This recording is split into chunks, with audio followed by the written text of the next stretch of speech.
মহালয়ের সকালে সূচনা হলো সনাতন ধর্ম অবলম্বীদের সবচেয়ে বড় ধর্মীয় উৎসব দুর্গাপূজার। ভোর থেকে মন্দিরে মন্দিরে চলছে চণ্ডীপাঠ ও দেবী বন্দনা। তবে গত বছরের তুলনায় আয়োজনে কিছুটা কমিয়ে আনা হয়েছে বলে জানিয়েছে মন্দির কর্তৃপক্ষ।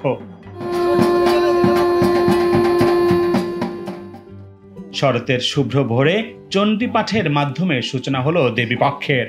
সনাতন ধর্ম মতে এদিনে পূর্বপুরুষদের উদ্দেশ্যে জল ও তর্পণ দেয়া হয় তাদের আত্মার শান্তি কামনা করে।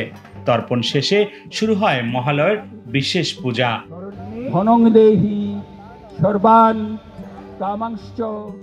দেবীকে আমন্ত্রণ জানাতে ভোর থেকেই মন্দিরে মন্দিরে ভিড় করতে থাকেন ভক্তরা।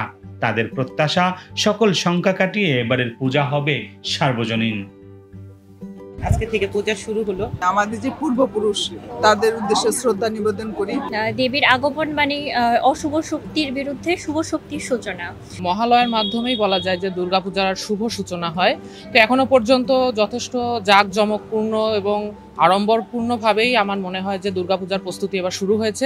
এবছর দেবী দশভুজা মর্তলোকে আসবেন দোলায় করে, যাবেন ঘটকে চড়ে, যার 2 আসনি সংকেত।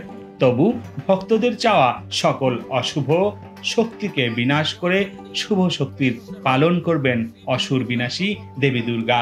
দেবীর আগমন ঘটছে দোলায়।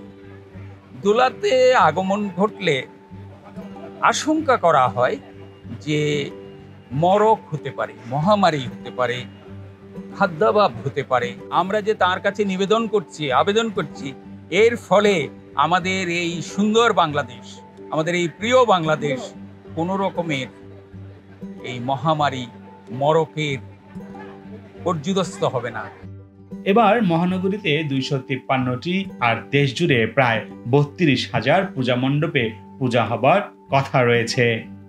আমাদের প্রত্যেকটা পূজা মণ্ডপে এই বছর নিরাপত্তা বাহিনী এবং আমাদের স্বেচ্ছাসেবক দল সক্রিয়ভাবে কাজ করবে। এই বাংলাদেশ হিন্দু, মুসলিম, বৌদ্ধ, খ্রিস্টান, উপজাতি, আদিবাসীর বাংলাদেশ। আমরা পারস্পরিক ভ্রাতৃত্ব বন্ধনে মায়ের পুজো এবার সম্পন্ন করব, আমাদের এই আশা এবং প্রত্যাশা। রাকিব হাসান, বার্তা 24, ঢাকা।